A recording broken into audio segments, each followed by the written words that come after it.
Okay, everybody. So today I am really excited to welcome Dr. Ebru, and that's Ebru's actually her first name. She has a much longer, harder to pronounce last name that I'm sure she'll pronounce for us, but it'll also be in her bio in the podcast description.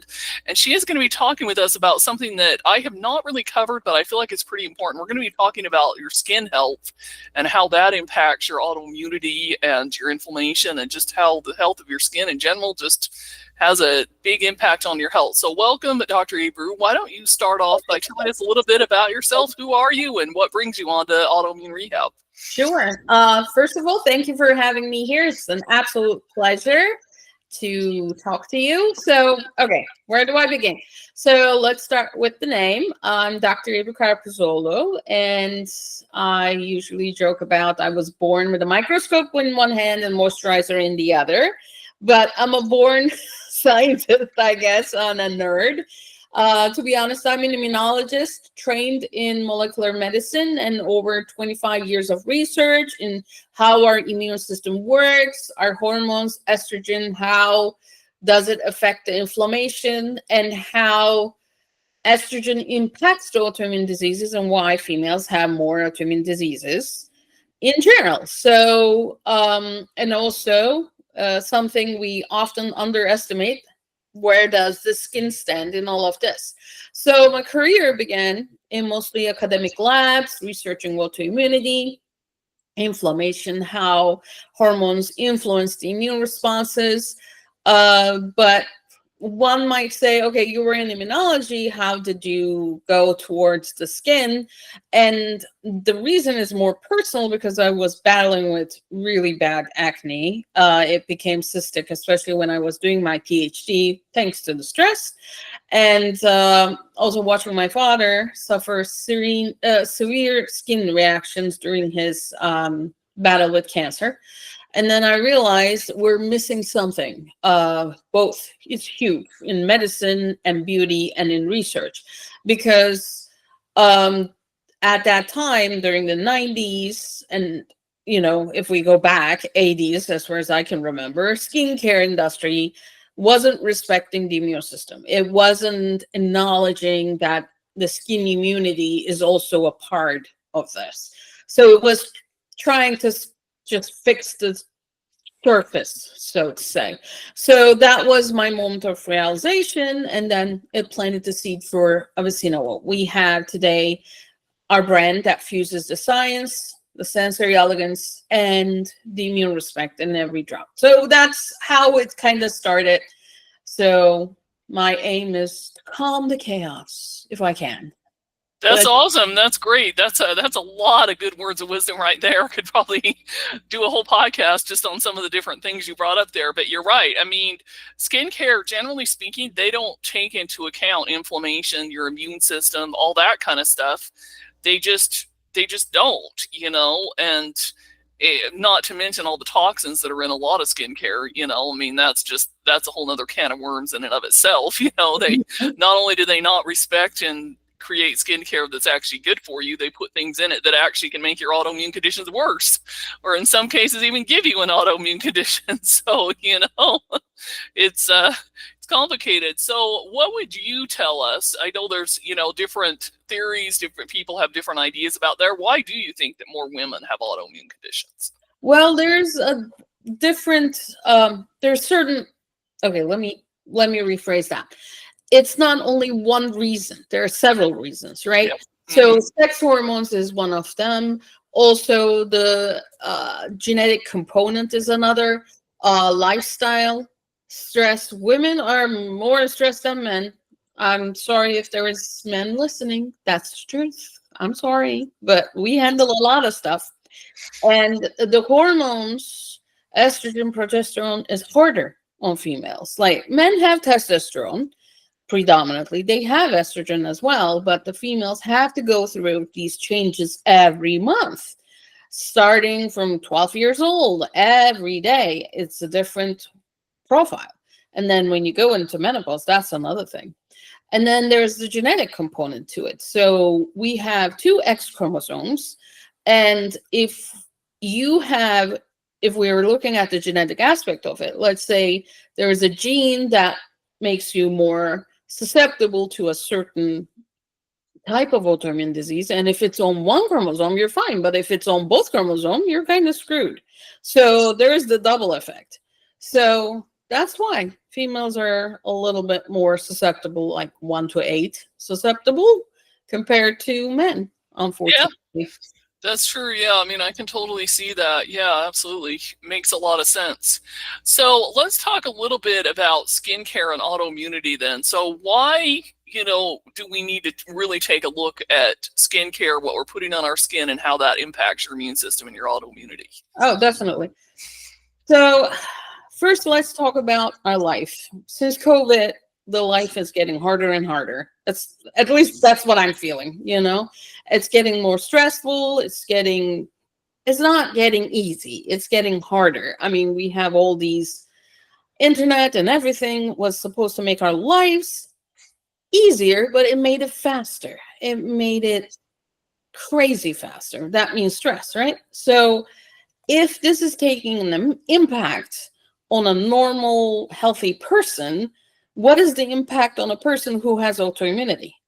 Double whammy. It's not easy. I mean, life is not easy, but then on top of it, the autoimmunity, right? And let's talk about the skincare. So, skincare is supposed to make us happy and comforted. That's your 5 minutes in the bathroom away from everything. So, unfortunately, many people think of skincare as a surface level thing or a luxury or a vanity project, which is not. But for the people with autoimmune challenges, and I don't want to say problems, it's challenge, skincare is much more like a daily therapy.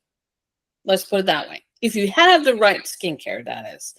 So your skin is your largest organ. And I would like to say it's also the largest immune organ because it feels everything, it sees everything, it defends you against everything.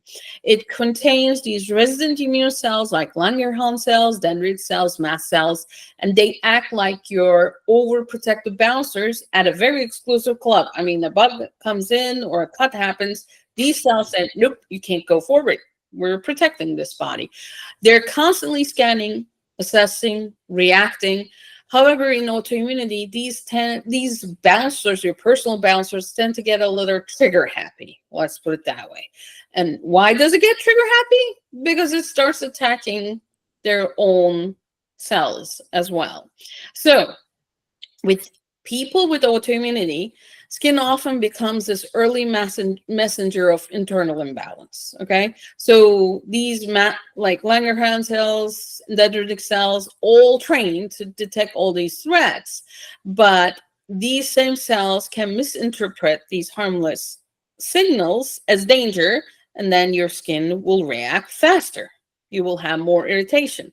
So when you have the right skincare, and everybody's skincare is going to be routine is going to be different for themselves, we need to think as skincare is your daily opportunity to respect, to regulate, and visibly calm what's happening to your skin. Okay, so we know what you put on your skin doesn't actually sit there. I wish it was, but it doesn't. So an autoimmune prone skin that is usually sensitive and reactive and inflamed will react faster compared to a normal skin. So when we come to the traditional mass market skincare, those are usually overloaded with harsh exfoliants or allergens or ingredients that your skin is not going to like as an autoimmune prone skin. And it's like waving a flag in front of an overzealous immune system. Okay. So this is where it's important choosing a gentle, scientifically formulated products, real products that will help the unnecessary load on the skin. So I think this is where we always overlook this situation. We think skincare and we walk away. However, that's not the case. There is also a tremendous emotional aspect to it. So let's say you have a skincare routine and it's not working. it's making you irritated. So we know there's an immune component to it, but then there's an also an emotional component to it, right? It's making Oh you yeah. stressed because it's not working. You're getting irritated. You're worried. How am I going to fix this? So again, when you worried, your immune system doesn't know if you're in a fight or a flight response. It's stressed. Yep. So it's supposed to help you. That's why, especially in an autoimmune prone person, skincare routine becomes really important. One, because of the ingredients. Two, does it induce irritation, inflammation? Three, does it make that person happy? There's the emotional component. Yeah, that's a good point, because I know I've noticed that, one of the signs I can tell if I'm overstressed or having a flare up, if you will, is with rashes, and it Yeah. will show up in the skin. And yeah, exactly. I mean, I'm not autoimmune, but it happens to me too. I start itching, some kind of a rash when you're overstressed. It happens to all of us. And even in an autoimmune situation, it may get worse. Yeah, for sure. Absolutely. So if somebody's listening to this and they're thinking, oh, wow, I hadn't really even considered that, I should pay more attention to my skincare with wellness and with my autoimmune, what is one thing that you would say that they should think about first? What should be the first thing that they think about? Well, first and foremost, skin is not separate from your overall wellness. It's a part of your immune system, it's a part of your nervous system, because when we look at our skin, we see a barrier because it's our outer layer, but it's an open system. It's not a closed system. So it's not separate from your wellness. And with the autoimmune conditions, when the redness and the itchiness and the breakouts and the hypersensitivity are coming up on your skin, it's your skin talking to you. Never ignore that talk, because when these are happening, your skin is saying, I am overwhelmed. Can you please help me? I can't handle this anymore. I need your help. So that's one part. And second of all, your skin barriers are your personal shield. So when it's weak due to stress, inflammation, or even aggressive skincare, it lets the irritants and moisture out. Cue the flare ups. It's going to flare up. It's not going to be fun. So, and this stress and poor sleep and food sensitivities, even how you feel about your skin at that moment, is going to impact. So I would say the wellness, thinking it as a whole, not, oh my God, my skin is going bad, I need to fix it. No, it's a wellness thing. It's a whole thing. It's the whole system. It's just the skin is just mirroring it out and trying to talk to you. That's good. That's important. Yeah, I think that's important to realize is, like you said, I mean, your skin is your biggest organ, and yeah, it's like skin is talking to you just like all your other organs are talking to you and telling you, hey, hello, I need help. So what would you say would be one small but powerful change that somebody who's listening today can make to help support their skin's immune health? Oh, God. First of all, give yourself a break. You're doing the best you can. And especially in an autoimmune situation, you have lots to handle. So, second of all, try to choose the right skincare. Don't go for the mass market. Your skin and you are too precious to be spending. Like my dad had a saying, I am not rich enough to buy cheap stuff. Because then if you buy cheap stuff, you have to pay it in a different way. So if you buy a cheap shoe, you have to end up repairing it, or cheap car, you end up with more. So skincare is no different. If you get a cheap skincare, the downstream is not going to be very satisfactory. Let's put it that way. So that would be another change. Also, I mean, treat your skincare and your time as your personal sacred pause, like a daily mini vacation just for 2 minutes. Lock the door, put the earplugs on, and just treat yourself, because you deserve it. On top of it, let's put the skincare on the other side. What you eat, how you treat yourself, your inner conversation. Like, don't be hard on yourself. Everybody messes up. And take a breather and try to meditate. Give yourself a break. This is the most important thing, I think. Yeah, for sure, absolutely. So you would say that probably, so what would be some of the everyday mistakes that people make with their skincare that can worsen their inflammation, especially if you have autoimmune issues? You've already mentioned some of those, like not using the wrong kind of skincare, using toxins, getting too stressed out. Anything else that you feel like would be a common mistake that people Oh make? yeah, definitely. So what would make the inflammation and the irritation even worse, especially for those with the autoimmune issues? That is the question. So first of all, let's talk about the exfoliation. So unfortunately, on the TikTok and the social media, everybody focuses on, oh, I need to exfoliate. I need to use this. I need over exfoliation is the enemy of the skin. Everything in moderation, right? So the social media gave us this idea somehow if you over exfoliate you're gonna glow. Yeah, you're gonna glow for a day, next day you're gonna have an irritation. That's not glowy at all. No. So like, try to stay away from these daily scrubs, acid peels, and even those innocent looking, acidic pads. Those are very aggressively polishing away your skin barriers.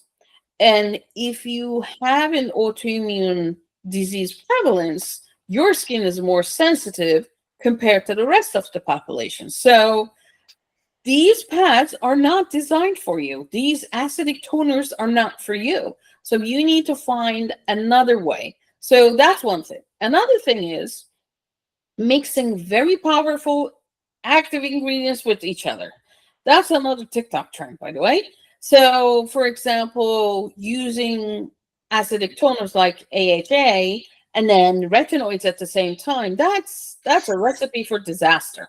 So, another common mistake, over cleansing. And on top of it, let's say you're not exfoliating, but your skin looks dull. You want to over cleanse. You want to get rid of the oiliness. Nuh-uh, that's not good either. Anything that's over is bad. So it might feel great. That squeaky clean feeling might feel great. But what's going to happen is when you over cleanse your skin is going to try to replace what is missing. So that's another thing. So these are the key things. Of course, there is also the ingredients. You need to know which ingredients make your skin unhappy. So, for example, I'm just going to put it out there. Some people hate coconut oil. Hate. They break out like crazy. Some people with latex allergies cannot use shea butter.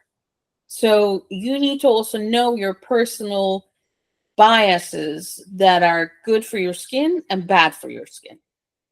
It's good. That's a good point. Yeah, I think so. Yeah, this has really been good. So I know you obviously, you have a big background, as a doctor, research, immunology, all that stuff, but you also started your own skincare line. So tell us a little bit about that and how did that evolve? How did you go from being a doctor and a science and researcher to say, "Oh, I need to make my own skincare"? Well, I didn't obviously not just create a skincare brand, to be honest. I created it because I was exhausted with skincare brands. I just hit the peak frustration, and just not like an immunologist, but as a woman, as a consumer who had enough of the skincare marketing that treated me like I never opened up a book. I can't think for myself. I can't research for myself. And I find that very disrespectful on the behalf of the general industry. All women are very smart and they know what they want. So here's the thing, every jar, when it's like 80s, 90s, and my age is coming out at this point, but it's okay. Every jar had one hero ingredient and promised the world, I mean, you will glitter, you will glow, and it just bored me. You would get it, it would look nice, and it would be loaded with perfumes, by the way. Smells amazing, but it doesn't do anything. And it was followed by this inevitable letdown. And I was a student, and I was spending my money on this to make my skin better, right? And it's just, under all this glamour, it felt hollow. And I was tired of that. And I thought, what if there were a skincare made by someone who actually knows how the skin works at the deepest level? Someone who doesn't underestimate the intelligence of the skin, because skin is intelligent. It knows what it wants, you know? And then I I think women don't need another fantasy. They don't need another fantasy or skincare. I wish we would look all like those supermodels when we put on the cream. It doesn't work that way. So Avicina wasn't born out of skin marketing, brainstorm. Avicina was born from this moment of clarity. We do not need more skincare, but we need better thinking. We need something that works, that we need something that has the real science in it. So that Avicina was created for the women who was tired of being sold things instead of being seen and being understood, which kind of was me because I was tired of listening all that. So yeah. That's good. I like that because you're right. A lot of the skincare is created just based on marketing and hype, or because it smells good, or because, somebody has some idea of something they think will work good. But there's no real, like you said, no real science behind it. There's no real evidence that it actually works, and actually, in most cases, will harm people with autoimmunity. So yeah, that's good. I like that for sure. Absolutely. So, what would you say makes, obviously, the whole fact that you formulated as a doctor and immunologist is definitely something that makes it unique, but what else would you say makes Avicina different from like traditional, or even, like your clean skincare that people might be researching or that they've tried? There's a lot of brands out there that don't have all the toxins and things in there. What still makes Avicina different from that? Yeah. So more and more brands, including the masstige brands, are going towards clean beauty. So what does clean beauty mean? Let's talk about that. So clean beauty means not using the ingredients that could be or are bad for the skin. Toxin would be a harsh way of saying it, but Yeah. ingredients. So as Avicina, the formulation during the formulation step, we completely stay away from those. That's around like 1,500 to 1,600 different chemicals. So we stay away from those. But on top of that, and I want to mention here one thing, natural doesn't always mean clean, because there are some natural ingredients that are going to be horrible for the autoimmune and the sensitive skin. But there are some chemical or natural based chemical ingredients that are going to work great for your skin. So not everything natural is good, not everything synthetic is bad. The right thing is to find the right combination and the right ingredients that are going to work for the skin, not against it. So with Avicina, what we do, what's our difference is every ingredient is vetted by the scientific publications on PubMed. PubMed is where everybody publishes all the scientific publications. Everything is there. Everything is peer reviewed, and everybody can see it. It's a free resource. So we do that. And another thing we do is this. You don't need 5 different creams to solve 5 different problems. You can have one cream to solve 5 different problems. That's easy. Because during COVID, as you can remember, everybody was using these masks and their faces were getting irritated because the mask was constantly touching their face. Yeah. So imagine you're doing a 10-step Korean skincare routine, and you're touching your face 10 times, even more. What's going to happen? It's going to break out. I know, because I tried. I broke out the next day. It took me a month to fix my face.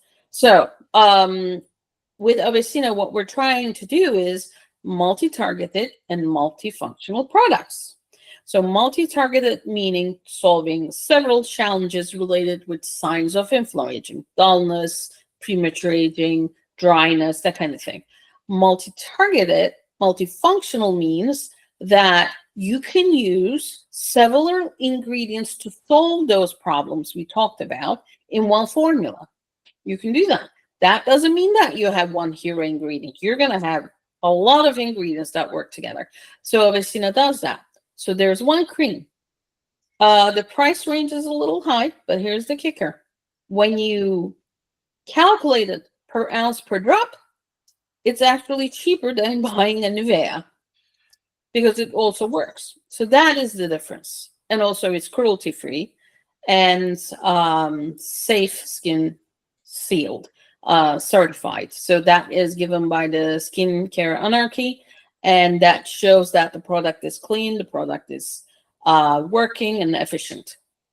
Cool. That's awesome for sure. Cool. So we will talk more about it in the description below. We will get some PubMed articles and even link them, so those of you that are science nerds can check them out. We also have a coupon code with a discount that we will include with the website below in the description. And anything else that you want to talk about that we didn't cover yet? Anything. Well, being autoimmune patient or a, disease, living with that is not easy. I completely understand. I don't have one, but I have friends who have one, like lupus, rheumatoid arthritis. Please don't be hard on yourselves. You are amazing as you are, and you're doing the best you can. And believe in yourself. I believe in you. You're just amazing. And you're superheroes in my eyes, seriously. So, yeah, that's about it. That's awesome. That's great. So thanks for coming on. And yeah, like I said, check the description below because that's where we'll have a link to Avicina website. We'll have the coupon code for a discount for you. We'll have some PubMed articles and anything else that we decide we want to link. I know you're pretty active on Instagram, so we'll include your Instagrams as well so people can follow you along and learn all more about your skin and your autoimmunity and how what you put on you and how you treat your skin impacts your autoimmunity. So this has been great. Thanks so much for coming on. Thanks so much for having me. It was an absolute pleasure.